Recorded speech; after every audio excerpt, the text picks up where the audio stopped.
Au printemps 1907, un jeune homme de 18 ans arriva à Vienne avec un dossier d'aquarelle sous le bras et la certitude que l'Académie des Beaux-Arts l'accepterait. Il s'appelait Adolf Hitler.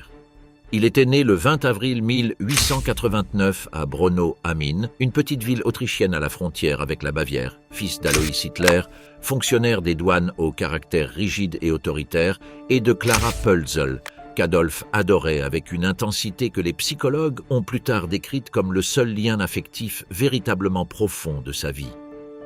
Clara mourut d'un cancer du sein le 21 décembre 1907, quelques mois seulement après l'arrivée d'Adolphe à Vienne. Le médecin qui la traita pendant ces dernières semaines, Édouard Bloch, était juif. Bloch se rappela dans ses mémoires, écrites des décennies plus tard en exil américain, qu'Hitler l'avait toujours traité avec gratitude et respect.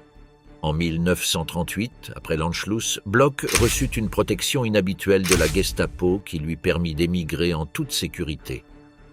Ceux qui ont tenté d'expliquer l'antisémitisme d'Hitler comme conséquence de cette relation médicale se heurtent à ce détail gênant. Le premier refus de l'Académie des Beaux-Arts survint en octobre 1907. Le jury d'admission examina les dessins d'Hitler et rendit son verdict. Le candidat manquait du talent nécessaire pour la peinture, bien que ses travaux architecturaux démontraient certaines aptitudes. On lui recommanda d'envisager des études d'architecture. Hitler ne possédait pas le diplôme de fin d'études secondaires requis pour s'inscrire à l'école d'architecture. Il se présenta de nouveau à l'Académie en 1908. Cette fois, il n'atteignit même pas l'étape de l'examen. Le jury écartait son dossier lors de la sélection préliminaire. Ces deux refus ont été analysés par des historiens et des psychologues pendant des décennies comme un facteur possible dans le développement de son ressentiment. Ian Kershaw, dans sa biographie Hitler, 1889 à 1936 Ubri, conclut que le lien est réel, mais insuffisant pour expliquer l'antisémitisme d'Hitler avait des racines idéologiques qui dépassent toute frustration personnelle. Après le second refus, Hitler disparut de la vie sociale qu'il avait menée jusque-là. Il ne retourna pas à Linz où sa famille espérait son retour. Il resta à Vienne. D'abord, il vécut de l'héritage paternel et d'une pension d'orphelin qu'il recevait mensuellement. Lorsque ses ressources furent épuisées, il s'installa dans des auberges pour hommes du district de Meidling, au sud de la ville, où, pour 50 Heller par jour, moins que le prix d'un café, il obtenait un lit dans une chambre collective avec d'autres hommes sans ressources. C'était une existence à la limite entre misère et survie. Là, il vendait des cartes postales peintes représentant des bâtiments viennois à des touristes et commerçants, utilisant un compagnon d'auberge nommé Reinhold Hanisch comme intermédiaire commercial. La relation se termina mal. Hitler accusa Hanisch de garder une partie des revenus, le dénonça à la police et le fit brièvement arrêter. C'était en 1910. Hitler avait 21 ans et vivait dans la pauvreté, mais montrait déjà une tendance à percevoir des complots et des trahisons dans tout revers personnel. Vienne, à cette époque, était une ville qui défiait toute description simple. Avec 2 millions d'habitants, elle était la 5e ville la plus peuplée d'Europe et la capitale d'un empire qui gouvernait 16 langues et des dizaines de groupes ethniques. Elle était le domicile de Sigmund Freud, qui publia en 1900 l'interprétation des rêves depuis son cabinet du 19 Bergasse. Elle était aussi la maison de Ludwig Wittgenstein, de Gustav Klimt, d'Egon Schiele et d'Arnold Schönberg, dont la musique dodécaphonique scandalisait les conservateurs des cafés du centre. C'était également le foyer d'une classe moyenne en décomposition, menacée par l'industrialisation, la migration massive depuis l'Est de l'Empire et l'ascension de nouvelles élites.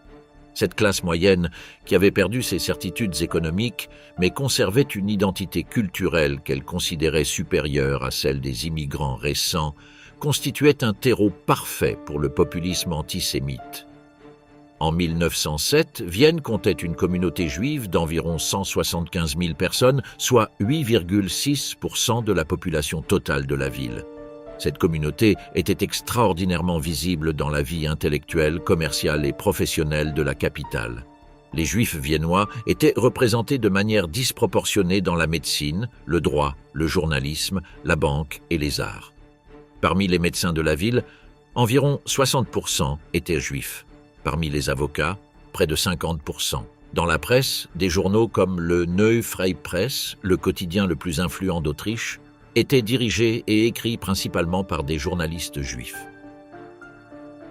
Pour un jeune homme échoué qui se considérait comme artiste et voyait dans chaque juif prospère la preuve d'une concurrence déloyale, cette visibilité était irritante. Pour l'antisémite en devenir, c'était une confirmation. Karl Lueger, maire de Vienne depuis 1897, fut le premier politicien que Hitler observa de près et admira ouvertement. Lueger avait construit sa carrière politique sur un mélange de populisme urbain, de catholicisme social et d'antisémitisme instrumental. Il était brillant et charismatique. Il avait modernisé l'infrastructure de Vienne, municipalisation du gaz, de l'électricité et du tramway, tout en prononçant des discours décrivant les Juifs comme des parasites de l'économie viennoise.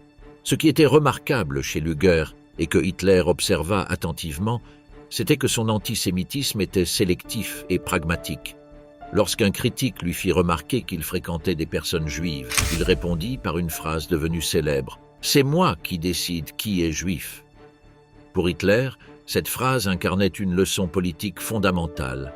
L'antisémitisme était un instrument et son application pouvait être modulée selon la convenance.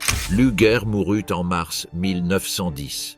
Hitler assista à ses funérailles parmi la foule. Georg Ritter von Schönerer, 1842 à 1921, fut la deuxième grande influence politique que Vienne lui offrit. Schönerer était député au Parlement autrichien et leader du mouvement pangermaniste radical, qui exigeait l'incorporation des territoires germanophones de l'Autriche-Hongrie dans l'Empire allemand. Contrairement à Lueger, dont l'antisémitisme était stratégique et combiné au catholicisme, Schönerer était un antisémite racial pur qui attaquait également l'Église catholique pour son caractère supranational et ses liens avec Rome, qu'il considérait incompatibles avec le nationalisme germanique. Schönerer avait été condamné en 1888 à 4 mois de prison pour être entré avec ses partisans dans les locaux du journal libéral Neues Wiener Tagblatt et avoir agressé des employés, parce que le journal avait publié une nouvelle sur la mort du Kaiser Guillaume Ier avant l'annonce officielle. Il perdit son titre de noblesse et ses droits politiques pour 5 ans. Pour ses partisans, il était un martyr. Pour Hitler, il était une figure qui avait montré que la radicalité sans calcul politique conduit à l'échec, une leçon qu'il internalisa et appliquerait différemment. Ce que Vienne offrit à Hitler n'était pas seulement des idées politiques. Elle lui fournit un vocabulaire visuel de l'antisémitisme qu'il absorba dans la culture populaire de la ville. Les revues kiosques de tendance völkisch, notamment Ostara, publiées par le moine défroqué Jörg Lanz von Liebenfels depuis 1905, combinaient occultisme, paganisme germanique et racisme dans un format de vulgarisation avec illustration. Ostara développait des fantasmes sur la supériorité raciale aryenne, décrivait les Juifs et autres races comme des « bêtes humanoïdes », menaçant la pureté de l'homme nordique et proposait des remèdes pseudo-scientifiques pour renforcer la race aryenne par sélection reproductive. Hitler affirma dans Mein Kampf avoir lu Ostara régulièrement à Vienne et avoir cherché à rencontrer Lanz von Liebenfels en personne pour obtenir d'anciens numéros de la revue. Les historiens ont confirmé que cette visite eut effectivement lieu, possiblement en 1909 ou 1910. Lanz von Liebenfels se souvint dans ses mémoires que Hitler était arrivé à son bureau comme un jeune homme maigre et pauvrement vêtu, parlant avec une intensité disproportionnée à son apparence. Les protocoles des sages de Sion circulaient à Vienne à cette époque en éditions autrichiennes et allemandes. Il n'existe aucune preuve directe qu'Hitler les ait lus pendant ces années viennoises, bien que le contenu du document, théorie d'un complot juif mondial contrôlant simultanément le capitalisme et le communisme, correspondent exactement aux arguments qu'Hitler développera dans ses premiers discours politiques en 1919 et 1920. Il est raisonnable de supposer qu'il absorba ce contenu indirectement par les brochures, articles et conversations qui constituaient l'écosystème antisémite viennois de l'époque. Dans Mein Kampf, Hitler décrit sa transformation en antisémite comme le résultat d'un processus lent et quasi scientifique d'observation et de raisonnement. Il raconte le moment supposé de révélation. Il vit un homme en redingote sombre et boucles au centre de Vienne et se demanda si cet être était allemand. Il étudia sa physionomie, il acheta des livres antisémites, il comparait ses lectures avec ses observations quotidiennes, et il arriva, selon son récit, à la conclusion logique que les Juifs étaient la cause de tous les maux qu'il voyait dans la ville.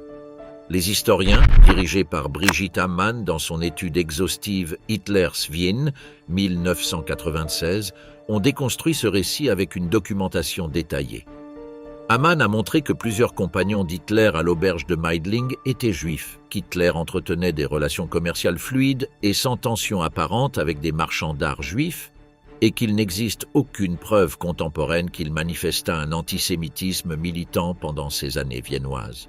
La conclusion de Hamann, partagée par Kershaw, est que le récit de Mein Kampf a été construit rétrospectivement pour donner une cohérence idéologique à une évolution plus graduelle et moins dramatique. L'antisémitisme d'Hitler pendant ces années viennoises était probablement diffus, absorbé de l'environnement et pas encore le système fermé et obsessionnel qu'il développera après la Première Guerre mondiale. En mai 1913, Hitler quitta Vienne et s'installa à Munich. La raison officielle était le désir de vivre sur le sol allemand. La raison pratique, documentée dans les archives autrichiennes, était qu'il cherchait à échapper au service militaire obligatoire dans l'armée austro-hongroise, pour laquelle il était en âge d'être recruté.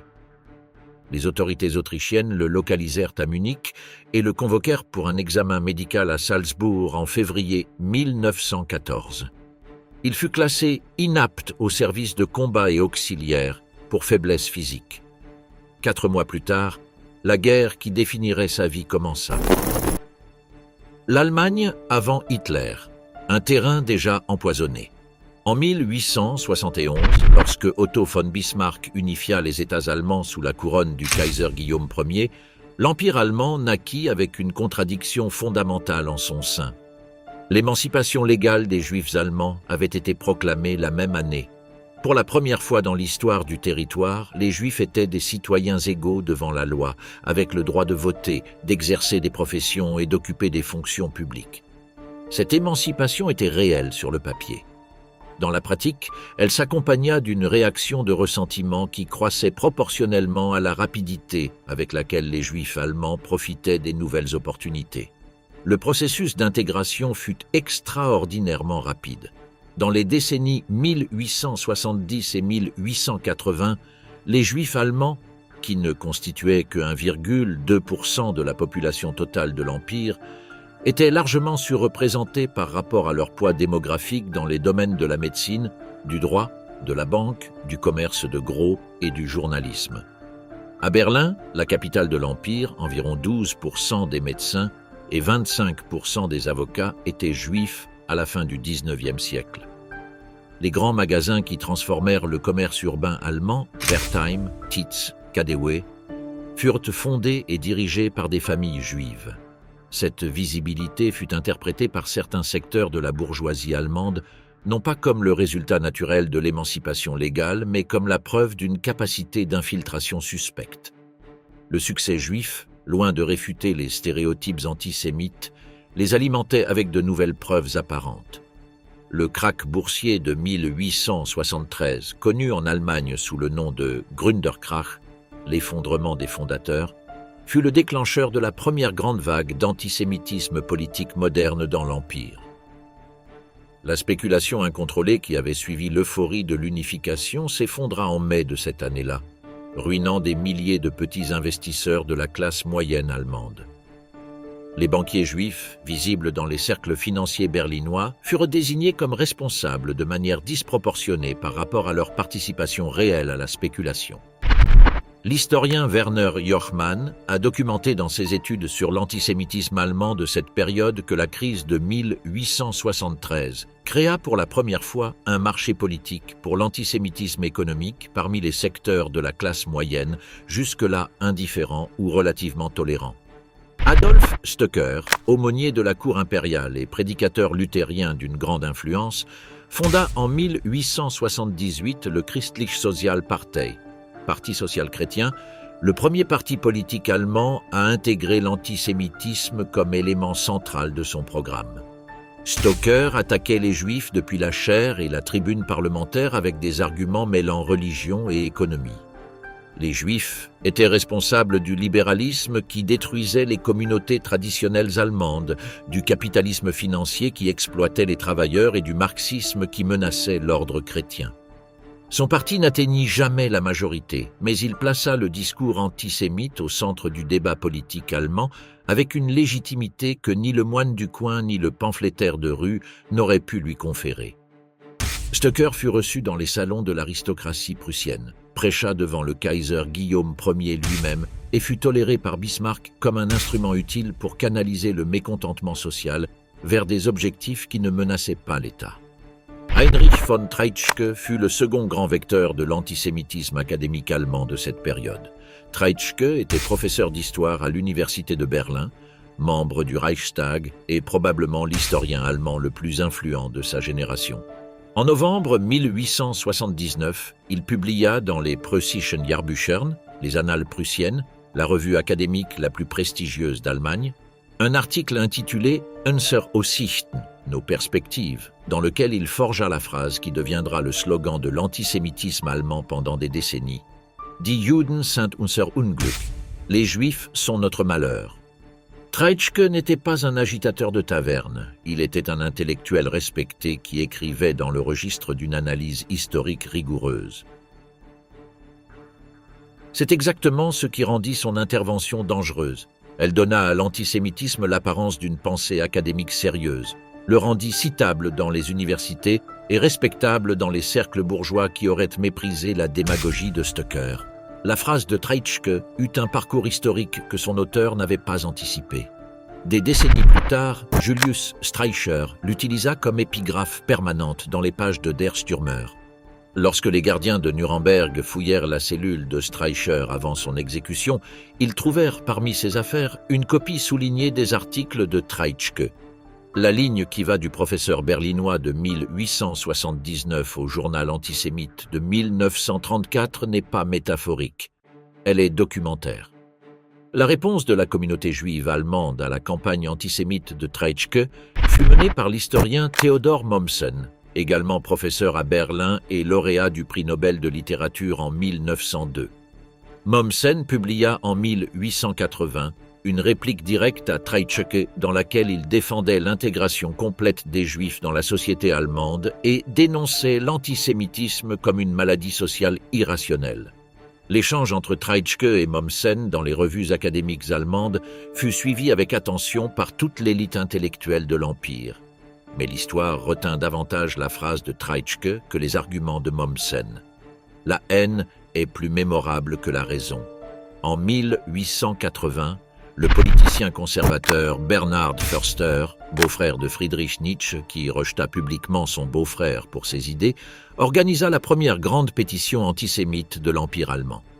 Le document, connu sous le nom de Antisemitenpetition, exigeait l'exclusion des Juifs des fonctions publiques, la limitation de l'immigration juive en provenance d'Europe de l'Est et l'exclusion des Juifs de l'enseignement.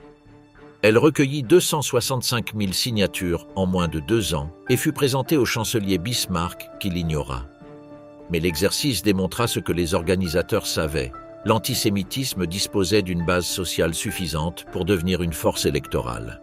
Les élections au Reichstag de 1887 et 1890 montrèrent pour la première fois cette force transformée en vote. Plusieurs candidats ayant fait de l'antisémitisme le centre de leur campagne obtinrent des sièges. En 1893, les partis antisémites allemands, le Deutsche Sozialpartei de Max Liebermann von Sonnenberg, l'Antisemitische Volkspartei d'Otto Böckel et d'autres petits groupes obtinrent au total 16 sièges au Reichstag, avec environ 263 000 votes. C'était une fraction du Parlement, mais une fraction élue sur une plateforme de haine raciale dans le Parlement de la puissance la plus forte d'Europe continentale.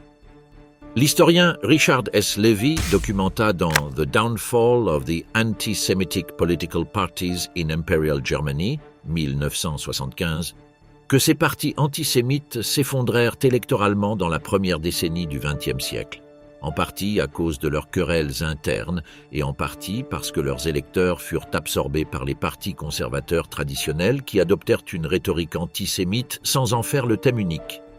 L'échec de ces partis fut interprété par certains contemporains comme la preuve que l'antisémitisme politique avait atteint son plafond. Rétrospectivement, ce ne fut qu'une pause. L'affaire Dreyfus en France eut un écho immédiat en Allemagne. Le procès judiciaire, les manifestations de rue parisiennes et la polarisation engendrée par l'affaire furent suivis avec attention par la presse allemande.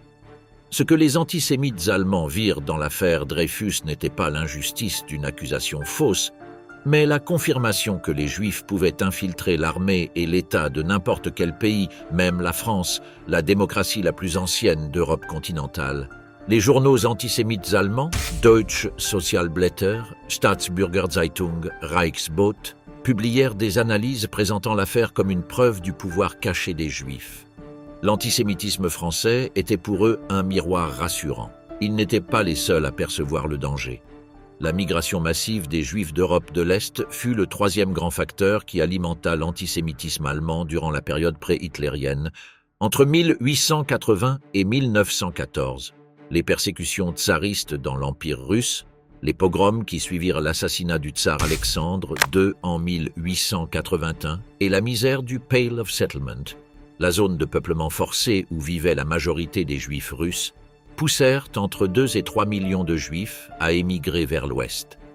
La majorité avait pour destination finale les États-Unis, mais l'Allemagne constituait un pays de transit et de destination intermédiaire.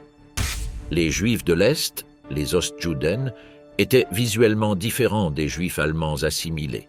Ils s'habillaient traditionnellement, parlaient yiddish et pratiquaient des formes de religiosité orthodoxe que les Juifs allemands réformés ne reconnaissèrent plus comme les leurs.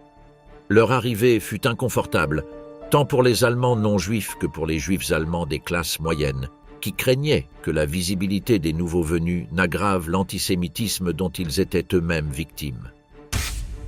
La figure de l'Ostjude, le Juif de l'Est, devint l'objet privilégié de la propagande antisémite allemande.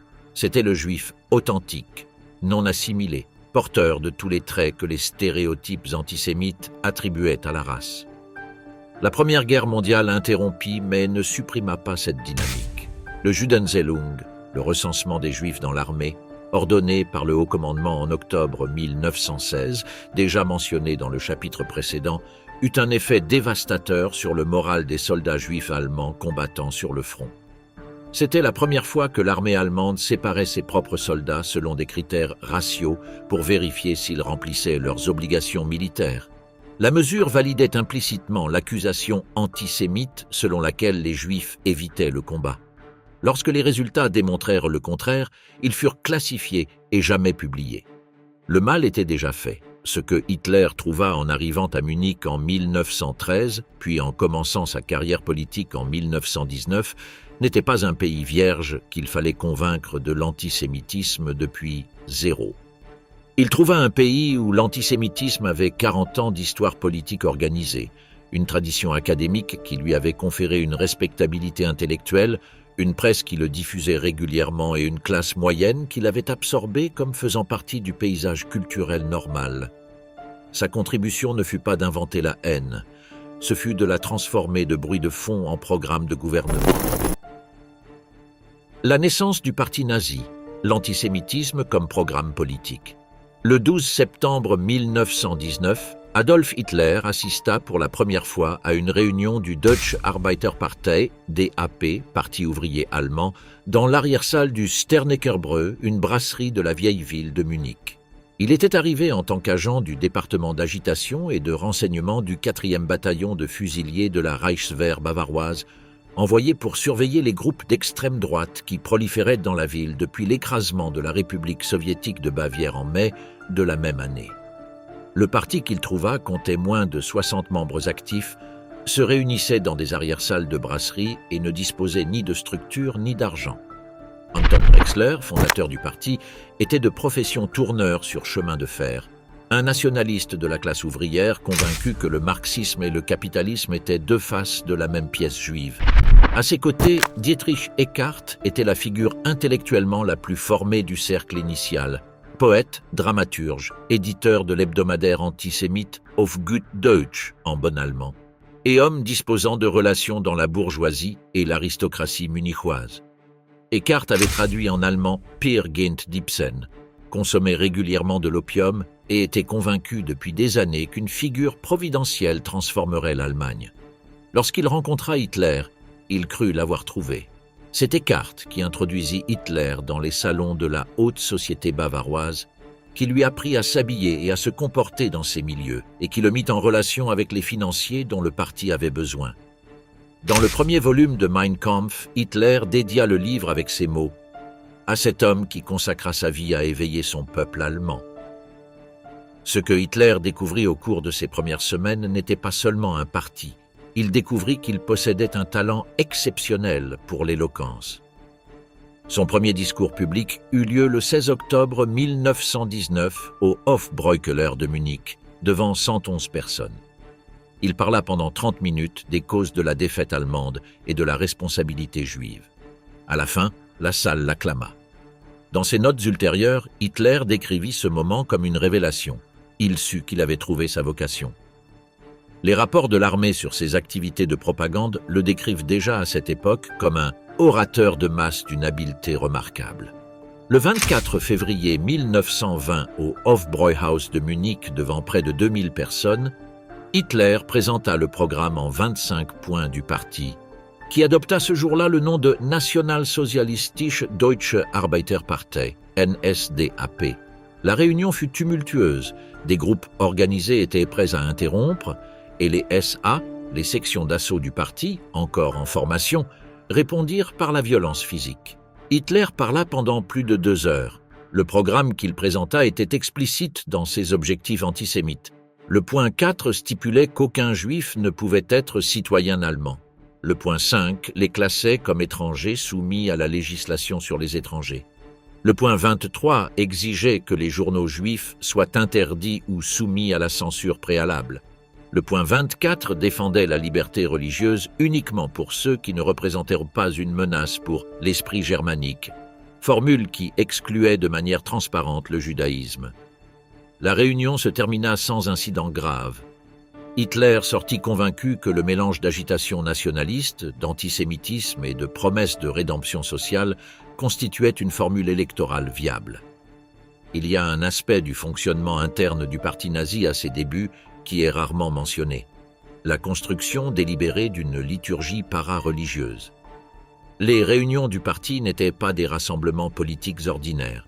C'étaient des actes conçus pour produire des expériences émotionnelles collectives intenses. Les étendards, les torches, les uniformes, les hymnes, l'ordre rituel des entrées et sorties, les drapeaux à croix gammées.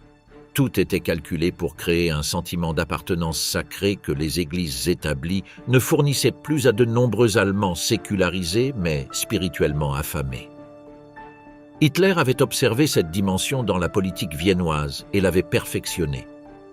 L'architecture émotionnelle du mouvement nazi était indissociable de son contenu idéologique. Alfred Rosenberg arriva à Munich depuis Tallinn en 1918, fuyant la révolution russe avec les protocoles des sages de Sion sous le bras. Architecte de formation, avec une formation philosophique suffisante pour construire un système idéologique plus élaboré que celui de Hitler, il devint rédacteur en chef du journal du parti, le Völkischer Beobachter, observateur du peuple, acheté par le NSDAP en décembre 1920, avec des fonds partiellement fournis par Dietrich Eckart et Gottfried Feder. Rosenberg publia en 1920 l'une des premières éditions allemandes commentées des protocoles, ajoutant des notes reliant le texte aux événements de la révolution bolchevique.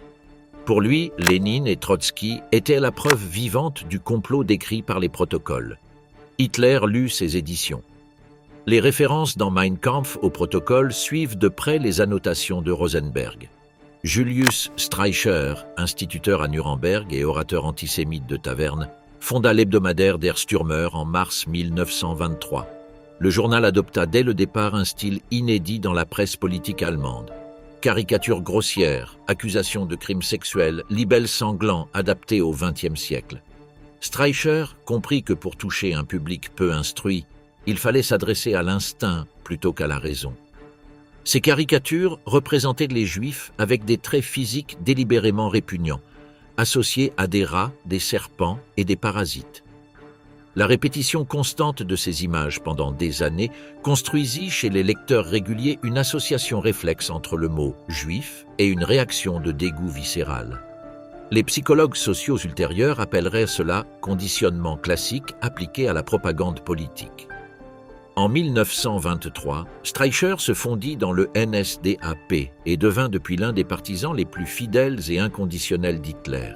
Hermann Göring, as de l'aviation de la Première Guerre mondiale avec 22 victoires aériennes confirmées et détenteur du, pour le mérite, la plus haute décoration militaire allemande, rejoignit le parti en octobre 1922. Göring apporta au NSDAP ce que aucun autre membre ne possédait, une réelle respectabilité militaire, des connexions avec l'aristocratie bavaroise et la capacité d'obtenir des financements auprès des cercles industriels du sud de l'Allemagne. Son épouse suédoise, Karin von Kantzow, ouvrit le palais familial près de Munich comme lieu de réunion où Hitler fut présenté à des hommes d'affaires et des politiciens qui autrement ne l'auraient pas reçu.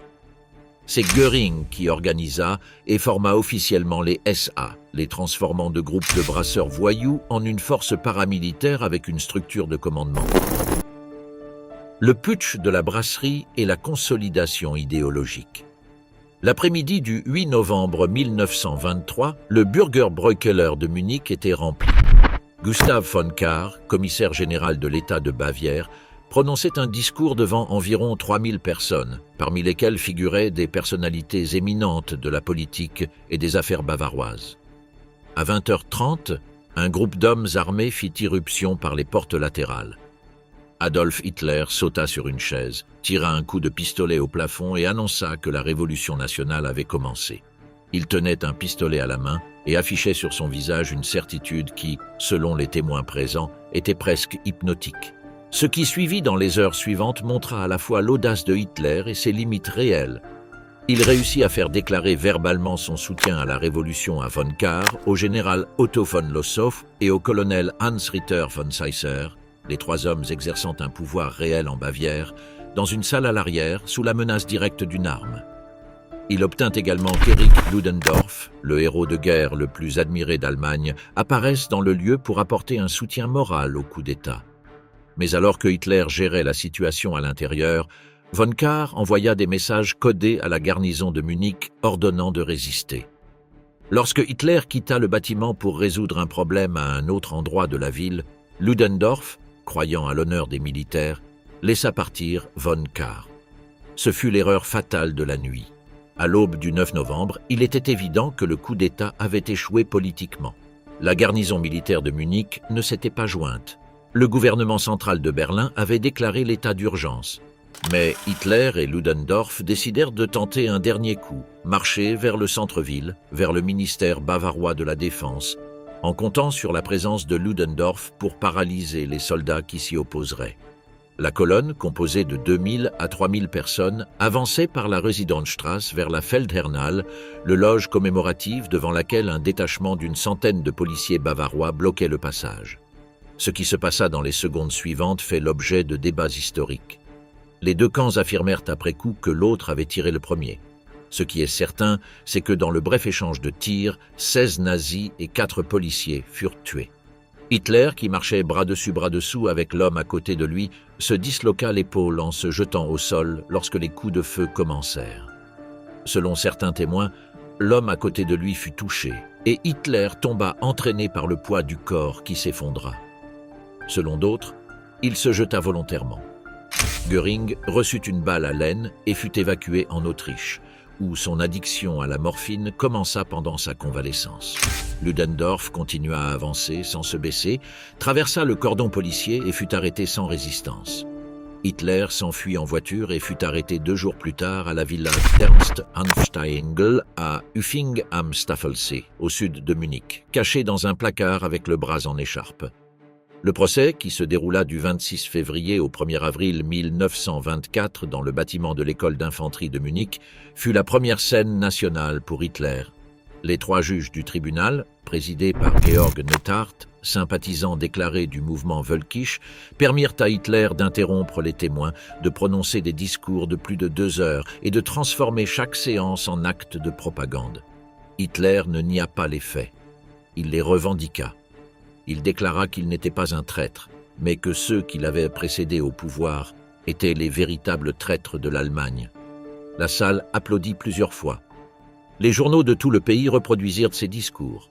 Un homme qui, 12 mois plus tôt, était pratiquement inconnu hors de Bavière, était désormais une figure politique nationale. La condamnation fut de 5 ans de prison, avec possibilité de libération conditionnelle après 6 mois, le minimum légal pour haute trahison. Il entra à la forteresse-prison de Landsberg am Lech le 11 avril 1924. Là, il reçut des visites régulières, des fleurs, des cadeaux d'admirateurs, et fut traité par le personnel pénitentiaire avec une déférence qu'aucun prisonnier ordinaire n'aurait reçue. Il partageait l'espace avec Rudolf Hess, qui s'était volontairement livré pour accompagner son chef, et avec 40 autres condamnés du putsch, que Hitler recevait chaque matin dans le jardin comme une cour informelle. À Landsberg, Hitler dicta le texte qui deviendrait Mein Kampf. Hess le transcrivait, l'organisait et corrigeait parfois le style. Émile Maurice, chauffeur et garde personnel de Hitler, participa également aux premières transcriptions. Le livre n'était initialement pas conçu comme une œuvre idéologique, mais comme une réponse aux accusations du procès. Le titre original était Wir ein halb Jahr, des Kampf gegen Lüge, Dummheit und Feigheit. 4 ans et demi de lutte contre le mensonge, la stupidité et la lâcheté. Max Amann, directeur de la maison d'édition du parti ER Verlag, convainquit Hitler que le titre était trop long et le simplifia en Mein Kampf. Le chapitre 11 du premier volume, intitulé « Nation et race », est le cœur idéologique du livre. Hitler y développa sa vision de l'histoire comme lutte raciale permanente, identifia le juif comme le parasite suprême de l'histoire humaine et décrivit le bolchevisme comme l'instrument final de la domination juive mondiale. Le langage est explicitement biologisant. Les juifs sont comparés à des bacilles, parasites et germes. Ils ne sont pas des citoyens d'une catégorie inférieure. Ils sont des agents pathologiques infectant le corps national sain. Cette métaphore médicale est cruciale, car elle déplace le discours du domaine politique vers le domaine sanitaire. Il ne s'agit pas de persécuter des personnes, mais d'éliminer une maladie. L'extermination cesse d'être un crime et devient une opération d'hygiène publique. Hitler fut libéré le 20 décembre 1924, après avoir purgé un peu plus de 8 mois. Le premier volume de Mein Kampf fut publié le 18 juillet 1925. 9473 exemplaires furent vendus cette année-là. Le deuxième volume, publié en décembre 1926, se vendit moins. Ce n'est qu'en 1933, lorsque Hitler accéda au pouvoir, que le livre devint un phénomène éditorial massif. Entre 1933 et 1945, plus de 12 millions d'exemplaires furent imprimés en allemand. L'ER Verlag, maison d'édition du parti, récolta suffisamment de droits d'auteur pour faire de Hitler un millionnaire avant même qu'il n'arrive au pouvoir. Un aspect que les historiens ont souligné est que Mein Kampf n'a pas été lu massivement pendant les années de Weimar. La majorité des Allemands ayant voté pour le NSDAP en 1932 n'avaient pas lu le livre. Ce qui vendit le parti n'était pas l'idéologie écrite, mais l'expérience émotionnelle des meetings, la promesse d'ordre et de travail, et la capacité de Hitler à simplifier les problèmes complexes en désignant toujours le même coupable. Mein Kampf importait non pas parce qu'il était lu, mais parce qu'il existait. C'était la preuve que le parti possédait une doctrine, une cohérence et un sérieux que les autres partis de droite ne possédaient pas. La nuit de cristal, quand l'État a retiré son masque. Le 7 novembre 1938, à 9h35 du matin, Herschel Feibel Greenspan entra à l'ambassade d'Allemagne à Paris, rue de Lille, et demanda à parler à un diplomate. Il avait 17 ans, était né à Hanovre et vivait depuis plusieurs semaines illégalement dans la ville, logeant chez un oncle après avoir fui l'Allemagne. Ce qui l'avait conduit à cette porte était une carte postale de sa sœur Bertha, envoyée depuis la frontière polonaise, décrivant les conditions dans lesquelles des milliers de juifs polonais résidant en Allemagne avaient été déportés. Dans la nuit du 28 au 29 octobre, les SS et la Gestapo avaient fait irruption dans des domiciles à travers toute l'Allemagne, arrêté environ 17 000 juifs de nationalité polonaise et les avaient conduits en train jusqu'à la frontière polonaise, où ils furent poussés à pied vers le territoire polonais sous la pluie et le froid. La Pologne refusa initialement de les accepter. Ils restèrent bloqués pendant plusieurs jours dans le village frontalier de Sbonching, sans nourriture suffisante, sans abri convenable, dormant dans des écuries et des baraquements improvisés. La famille Greenspan au complet faisait partie d'eux. Greenspan fut reçu par Ernst vom Rath, troisième secrétaire de l'ambassade. Il lui tira 5 fois dessus. Vom Rath reçut 2 balles et fut transporté à l'hôpital Georges Pompidou dans un état critique. Les autorités françaises arrêtèrent immédiatement Greenspan. Lors de son interrogatoire, il déclara « Être juif n'est pas un crime, je ne suis pas un chien. J'ai le droit de vivre et le peuple juif a le droit d'exister dans ce monde. » Vom Rath mourut le 9 novembre à 17h30. Ce jour-là était l'anniversaire du putsch de Munich de 1923, la date la plus sacrée du calendrier nazi. La nouvelle parvint à Hitler lors du dîner commémoratif annuel à l'Altes Rathaus de Munich, alors que les dirigeants du parti célébraient le 15e anniversaire du coup raté. Goebbels s'approcha de Hitler, lui murmura quelque chose, et Hitler quitta la table sans prononcer le discours attendu. Ce fut Goebbels qui prit la parole. Dans son journal, il nota cette nuit-là « J'expose la situation au Führer. Il décide. Laissez les manifestations continuer. Retirez la police. Les Juifs doivent ressentir pour une fois la colère du peuple. » La décision ne fut inscrite dans aucun ordre formel. Elle fut transmise oralement aux chefs des SS et des SA présents dans la salle, qui la relayèrent par téléphone à leurs structures régionales à travers toute l'Allemagne et l'Autriche. Ce qui suivit dans les heures de la nuit du 9 au 10 novembre n'était pas spontané. Ce fut une opération coordonnée avec une vitesse qui n'est possible que lorsqu'il existe une chaîne de commandement fonctionnelle. Les SA et les SS reçurent des instructions spécifiques. Ils pouvaient détruire les biens juifs, mais ne devaient pas piller à des fins personnelles. Ils pouvaient attaquer des personnes, mais devaient éviter de tuer. Ils devaient protéger les propriétés des citoyens étrangers et les bâtiments non juifs adjacents. Les pompiers reçurent pour leur part des instructions contradictoires, ne pas éteindre les synagogues en flammes, mais intervenir si le feu menaçait les bâtiments voisins. Dans plusieurs villes, les pompiers se postèrent autour des synagogues en flammes avec des tuyaux dirigés uniquement vers les bâtiments voisins, observant les intérieurs brûlés sans bouger un muscle pour les éteindre. Les chiffres finaux du pogrom furent enregistrés avec précision bureaucratique par les propres autorités nazies. Environ 7500 commerces juifs furent détruits ou pillés à travers l'Allemagne, l'Autriche et les Sudètes, nouvellement annexés. Entre 1400 et 1600 synagogues furent incendiées, dont plus de 1000 complètement détruites. Les cimetières juifs furent profanés dans des dizaines de communautés. Le nombre officiel de morts, reconnu par les SS dans leur propre rapport interne, était de 91 personnes. Bien que des recherches ultérieures, dont celle du historien Alan Steinweiss dans son étude Kristallnacht 1938, portent ce chiffre bien plus haut, incluant les suicides survenus dans les jours immédiatement suivants comme conséquence directe du pogrom. 30 000 hommes furent arrêtés cette nuit-là et dans les jours suivants, non pas pour avoir commis un crime. Ils furent arrêtés pour être juifs. La plupart furent envoyés en train de marchandises vers les camps de concentration de Dachau, Buchenwald et Sachsenhausen. À Dachau, plus de 10 000 détenus arrivèrent en une semaine, triplant la capacité du camp. Les conditions d'arrivée furent conçues pour humilier. Les prisonniers devaient courir entre 2 rangées de gardes qui les frappaient à coups de matraque à leur arrivée. Plusieurs moururent dans les premiers jours. La majorité fut libérée dans les semaines suivantes, mais seulement après avoir signé des documents s'engageant à émigrer d'Allemagne et à transférer leurs biens avant le départ. La réunion du 12 novembre 1938 au ministère de l'Air du Reich, présidée par Hermann Göring et assistée par des représentants de la Gestapo, du ministère de l'Économie, du ministère des Finances et de plusieurs compagnies d'assurance allemandes, est l'un des documents les plus révélateurs sur le fonctionnement de l'État nazi. La transcription fut retrouvée dans les archives de Nuremberg et constitue l'Exhibit Pes-1816 dans la collection de preuves des procès. Göring ouvrit la réunion en exprimant son irritation.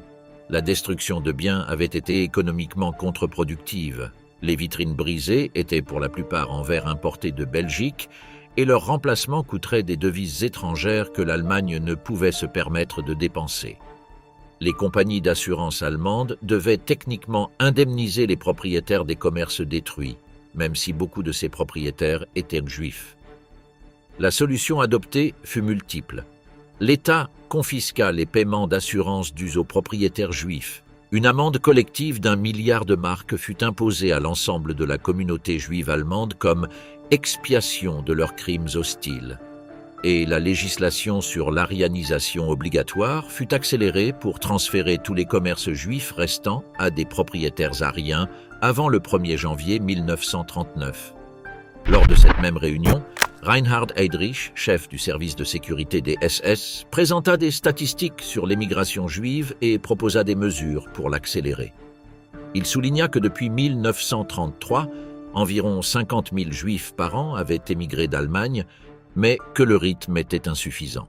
Heydrich supervisait depuis août 1938 la Zentralstelle für jüdische Auswanderung, bureau central pour l'émigration juive, à Vienne, créé sous la direction opérationnelle d'Adolf Eichmann après l'annexion de l'Autriche en mars de la même année.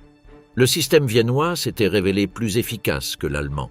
Il concentrait en un seul lieu toutes les démarches bureaucratiques nécessaires pour qu'un juif obtienne un permis d'émigration, l'obligeant à liquider ses biens, payer les taxes et remettre ses propriétés avant de recevoir le document de sortie.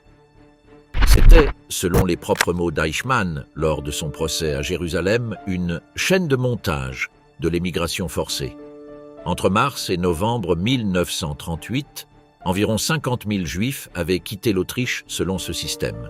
Heydrich proposa de l'étendre au Reich. Göring approuva. C'est lors de cette réunion du 12 novembre que Göring prononça la phrase qui fut consignée dans le procès-verbal.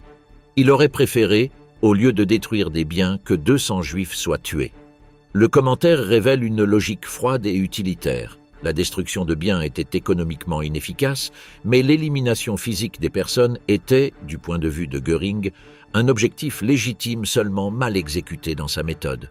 L'année était 1938. Il restait 3 ans avant Wannsee.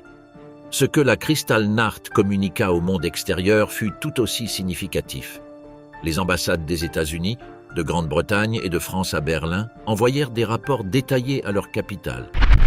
L'ambassadeur américain Hugh Wilson fut convoqué à Washington pour des consultations. La première fois depuis la Première Guerre mondiale que les États-Unis retiraient leur ambassadeur en Allemagne et ne revint pas. Mais aucune puissance occidentale n'imposa de sanctions économiques ni n'adopta de mesures concrètes. La conférence d'Évian, tenue en juillet 1938 pour discuter de l'accueil des réfugiés juifs, s'était soldée par le refus de 32 pays d'augmenter leur quota d'immigration. L'indifférence internationale envoya son propre message au régime nazi sur le coup d'une intensification de la persécution. Propagande et endoctrinement. Comment la haine quotidienne a été fabriquée?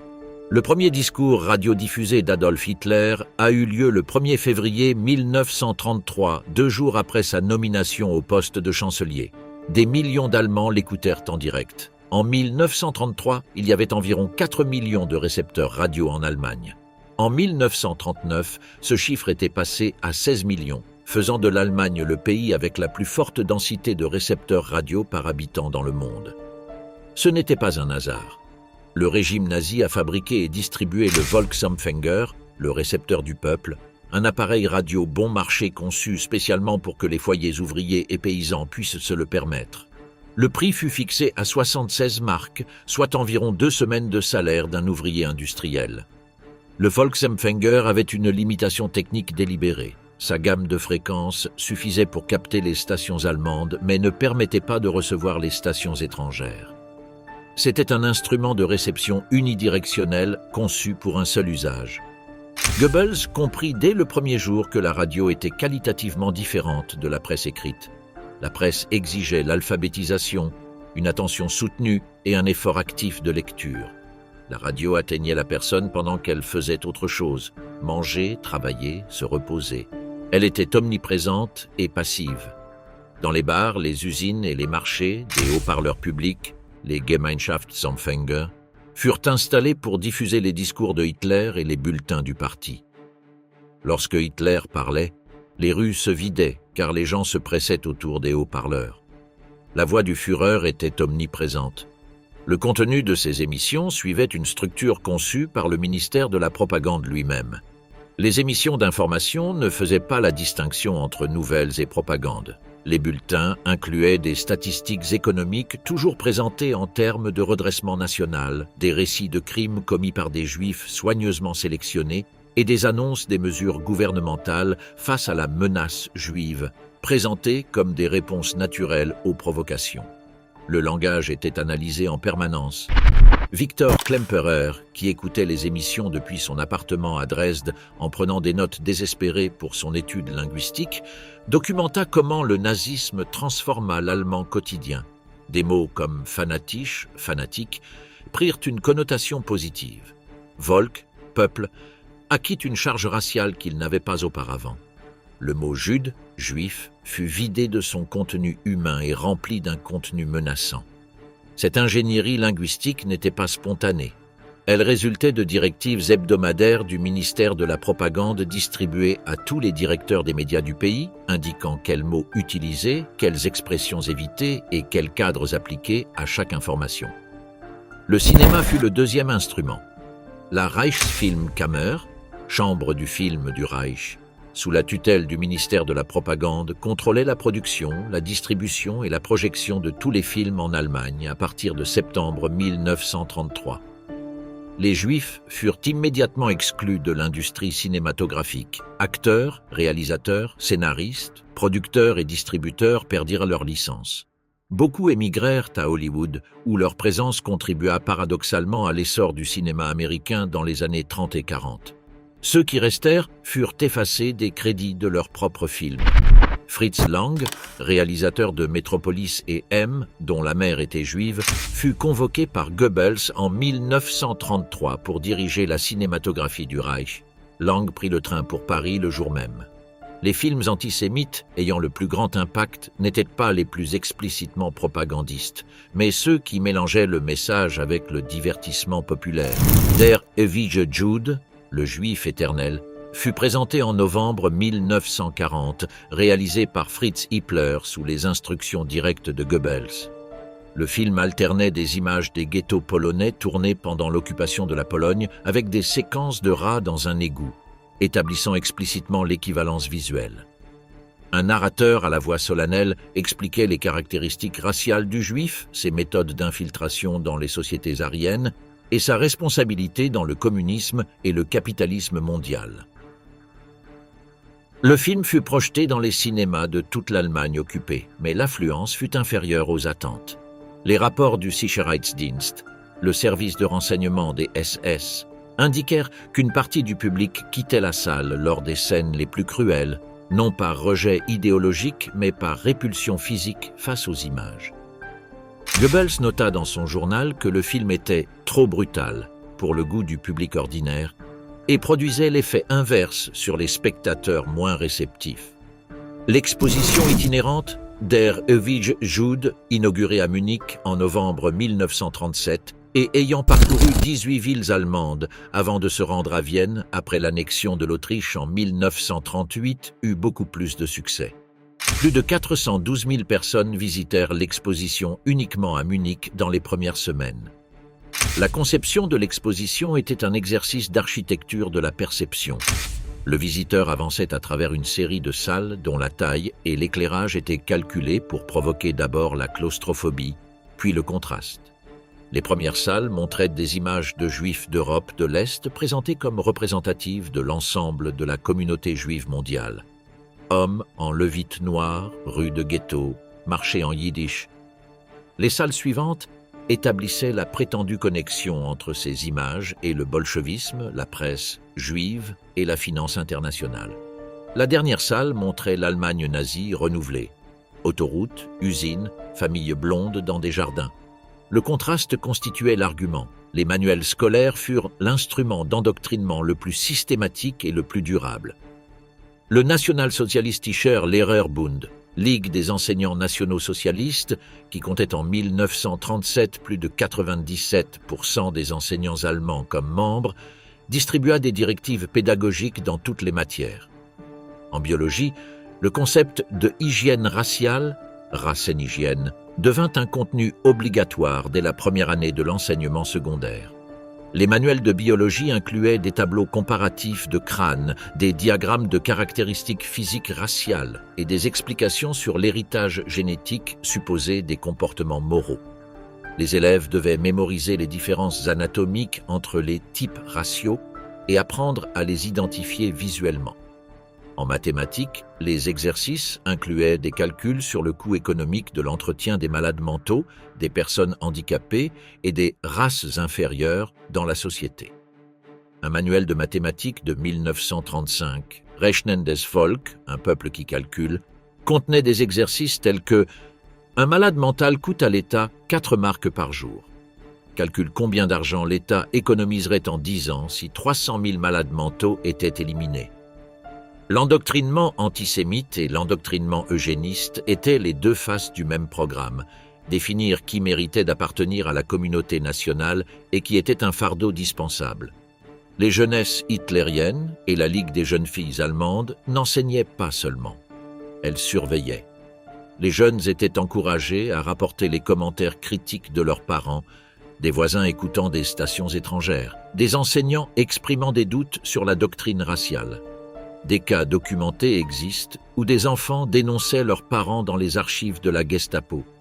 L'historien Robert Gelatelli, dans son étude Backing Hitler 2001, analysa les archives de la Gestapo de Würzburg et conclut que la grande majorité des enquêtes de la Gestapo n'étaient pas initiées par la police elle-même, mais par des dénonciations de citoyens ordinaires, voisins, collègues, connaissances.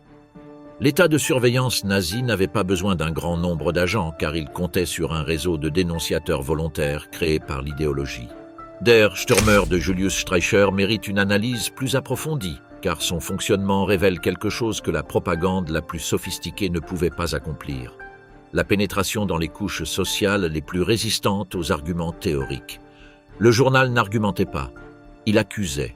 Chaque numéro contenait au moins une histoire d'un crime supposé commis par un juif, de préférence de nature sexuelle, de préférence avec des victimes féminines ou enfantines. Les accusations n'avaient pas besoin d'être vérifiables. La structure narrative du libelle médiéval de sang, que le journal reproduisait avec des variantes modernes, fonctionnait sur la prémisse que l'accusation elle-même suffisait comme preuve. Les lecteurs réguliers de Der Stürmer n'étaient pas principalement des intellectuels ou des activistes du parti. C'étaient des commerçants, artisans, agriculteurs et ouvriers industriels peu instruits. La haine exportée. L'antisémitisme au-delà de l'Allemagne. Lorsque les troupes allemandes ont franchi la frontière autrichienne le 12 mars 1938 lors de l'opération que le régime appela Anschluss, l'annexion, l'accueil à Vienne n'était pas celui d'un peuple soumis par la force. Les photographies et les actualités cinématographiques de ce jour montrent des foules sur la Heldenplatz acclamant Hitler depuis les balcons, des fleurs jetées sur les véhicules militaires allemands et des scènes que Hitler lui-même décrivit comme les plus émouvantes de sa vie. L'Autriche n'était pas seulement le premier territoire annexé, c'était le premier laboratoire en dehors de l'Allemagne pour la mise en œuvre accélérée de la politique antisémite. Et ce qui se produisit à Vienne dans les jours suivants surprit les fonctionnaires nazis eux-mêmes par son intensité spontanée. À Vienne vivaient environ 185 000 juifs au moment de l'Anschluss, la plus grande concentration de juifs germanophones en Europe. Dans les 48 heures suivant l'entrée des troupes allemandes, des groupes de citoyens autrichiens, sans instruction formelle de l'appareil du parti, commencèrent à organiser ce que l'on appela les Rebpartiens, équipes de frottage. Les Juifs identifiés par leurs voisins étaient sortis de leur maison, munis de brosses et de seaux d'eau savonneuse, et forcés de nettoyer à genoux les rues et les murs où, les semaines précédentes, ils avaient peint des slogans contre le nazisme. Les lavages de rue étaient observés et, dans de nombreux cas, photographiés par des passants qui riaient. L'historien Götz Haly, dans son étude Hitler's Beneficiaries 2005, documenta que l'arianisation des propriétés juives en Autriche fut considérablement plus rapide et brutale que celle du Reich allemand, en partie parce que la bureaucratie nazie mit des semaines à s'installer et que, dans ce vide, les initiatives locales agissaient sans la relative retenue imposée par la légalité formelle en Allemagne. Ce que l'Anschluss révéla immédiatement, c'est que l'Autriche avait son propre antisémitisme institutionnel parfaitement développé, antérieur à toute influence allemande. Le Heimwehr, la garde nationale autrichienne, mouvement paramilitaire d'extrême droite, le Landbund et le parti chrétien-social du chancelier Engelbert Dollfuss, assassiné par les nazis en 1934, pratiquaient un antisémitisme d'origine catholique et corporatiste depuis toute la République autrichienne. Arthur Seyss-Inquart, le politicien autrichien qui ouvrit la porte à l'annexion et fut nommé gouverneur de l'Ostmark, le nouveau nom de l'Autriche au sein du Reich, n'avait pas besoin d'instructions de Berlin sur la manière de traiter les Juifs. Il savait exactement ce que l'on attendait de lui et l'exécuta avec une efficacité locale. En Pologne, la situation préexistante était complexe. Les quelques 3,3 millions de Juifs polonais constituaient 10% de la population totale du pays et représentaient la communauté juive la plus nombreuse d'Europe. Les tensions entre la population juive et non juive avaient des racines anciennes et avaient connu des épisodes de violence récurrents. Dans les années 30, le mouvement Endeksja, démocratie nationale, antisémite et nationaliste, avait une représentation parlementaire significative et prônait l'émigration des Juifs polonais vers Madagascar ou la Palestine. Plusieurs partis et organisations étudiantes polonaises avaient mis en place le système des bancs ghetto dans les universités, des rangs séparés pour les étudiants juifs dans les salles de classe. L'Université de Varsovie, l'Université Jagiellon de Cracovie et d'autres institutions académiques polonaises appliquaient des quotas informels réduisant l'accès des étudiants juifs. En 1937, le gouvernement polonais de Joseph Beck proposa formellement à la Société des Nations un plan d'émigration massive des Juifs polonais, allant jusqu'à contacter les autorités du mandat britannique en Palestine pour évaluer la capacité d'accueil. Le plan ne prospéra jamais, mais son existence révèle que l'antisémitisme institutionnel en Pologne n'était pas un produit importé d'Allemagne. Cependant, l'occupation allemande de la Pologne à partir de septembre 1939 transforma ces tensions préexistantes en quelque chose de qualitativement différent. Les ghettos établis par les autorités allemandes à Varsovie, Cracovie, Lublin, Lwów et dans des dizaines d'autres villes polonaises fonctionnaient initialement comme des instruments de contrôle et d'exploitation économique. La population juive fut concentrée dans des secteurs urbains délimités par des murs ou des clôtures, contrainte de remettre ses biens, soumise au travail forcé et à des rations alimentaires délibérément insuffisantes. Le ghetto de Varsovie, créé en novembre 1940, concentra dans une superficie de 3,4 km² plus de 400 000 personnes. La question de la collaboration polonaise avec la persécution nazie est l'un des débats historiques les plus délicats et politiquement chargés de l'historiographie de l'Holocauste. Jan Grabowski, historien polono-canadien, documenta dans Hunt for the Jews, Betrayal and Murder in German-Occupied Poland 2013 des centaines de cas où des citoyens polonais dénoncèrent leurs voisins juifs aux autorités allemandes, parfois pour de l'argent. La récompense officielle était de 500 grammes de sucre ou d'1 litre de vodka par dénonciation dans certaines régions, et parfois pour des motifs personnels ou idéologiques. Les smalkownicy, les maîtres chanteurs, étaient des Polonais qui faisaient du chantage aux Juifs cachés en menaçant de les dénoncer à la Gestapo. Le phénomène fut suffisamment répandu pour que le gouvernement polonais en exil le condamne officiellement en 1943 et introduise la peine de mort pour les dénonciateurs sous l'autorité de l'État clandestin polonais. Le fait que cette loi ait été nécessaire indique l'ampleur du problème, mais l'historiographie insiste également sur le contexte. Collaborer avec les Allemands en livrant des Juifs ne comportait aucun risque, tandis que cacher un Juif en Pologne entraînait la mort de toute la famille. La Pologne fut le seul pays occupé d'Europe où cacher un Juif avait ce coût. Pourtant, des milliers de Polonais le firent. Yad Vashem reconnaît plus de 7000 citoyens polonais comme justes parmi les nations, plus que tout autre pays. Dans les pays baltes, la rapidité et la brutalité des pogroms qui suivirent l'arrivée des troupes allemandes en juin 1941 indiquèrent la profondeur de l'antisémitisme local. À Kaunas, en Lituanie, Les 25 et 26 juin 1941, à peine 4 jours après le début de l'opération Barbarossa, des groupes de civils lituaniens connus sous le nom de partisans de Klimetis, du nom de leur chef Algirdas Klimetis, exécutèrent une série de massacres dans le garage Lietūkis et dans plusieurs quartiers de la ville. Plus de 3800 juifs furent tués en 2 jours. Le rapport de l'Einsatzgruppe A indiquait avec satisfaction que les pogroms avaient été organisés par initiative locale avant que la machine allemande ne soit complètement installée. En Lettonie, la Rajskommando, unité auxiliaire lettonne dirigée par Viktor Sārājas, participa activement au massacre de la forêt de Rumbula en novembre et décembre 1941, exécutant des dizaines de milliers de juifs lettons aux côtés des Einsatzgruppen allemands. Sārājas fut condamné en Allemagne de l'Ouest à la prison à perpétuité en 1979 et mourut en détention en 1988. En Ukraine, la situation avait une couche supplémentaire de complexité historique. Le mouvement nationaliste ukrainien, dirigé par l'Organisation des nationalistes ukrainiens OUN, et sa faction la plus radicale, menée par Stepan Bandera, voyait dans l'invasion allemande une opportunité de créer un État ukrainien indépendant. Le bataillon Nachtigall, Rossignol, unité militaire ukrainienne formée par le renseignement militaire allemand Abwehr, entra à Lwów le 30 juin 1941, quelques heures après le retrait soviétique. Dans les jours suivants, entre le 30 juin et le 2 juillet, des pogroms eurent lieu dans la ville, faisant entre 4000 et 6000 morts juifs. La responsabilité directe entre les différentes factions, allemands, nationalistes ukrainiens, foule locale, reste un sujet d'enquête historique, mais les documents disponibles indiquent la participation des unités auxiliaires ukrainiennes au massacre. L'historien John Paul Imka a documenté cette participation à partir de sources d'archives ukrainiennes, soviétiques et allemandes. En France, le gouvernement de Vichy sous le maréchal Philippe Pétain montra une initiative propre, qui reste l'objet de débats historiques et juridiques.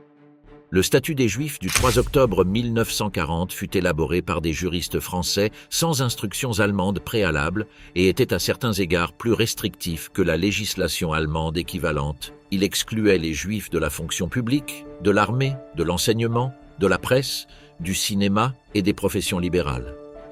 L'historien Robert Paxton, dans son étude fondamentale Vichy-France, Old Guard and New Order, 1972, démontra que l'antisémitisme de Vichy n'était pas une imposition extérieure, mais l'expression de courants idéologiques français préexistants que la défaite militaire et l'effondrement de la République rendirent possible au pouvoir.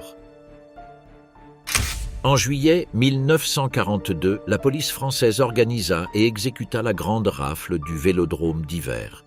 Le rassemblement de 13 152 juifs parisiens, dont 4 051 enfants, concentrés pendant plusieurs jours dans des conditions inhumaines dans le stade couvert du Vel d'Hiv avant d'être déportés à Auschwitz.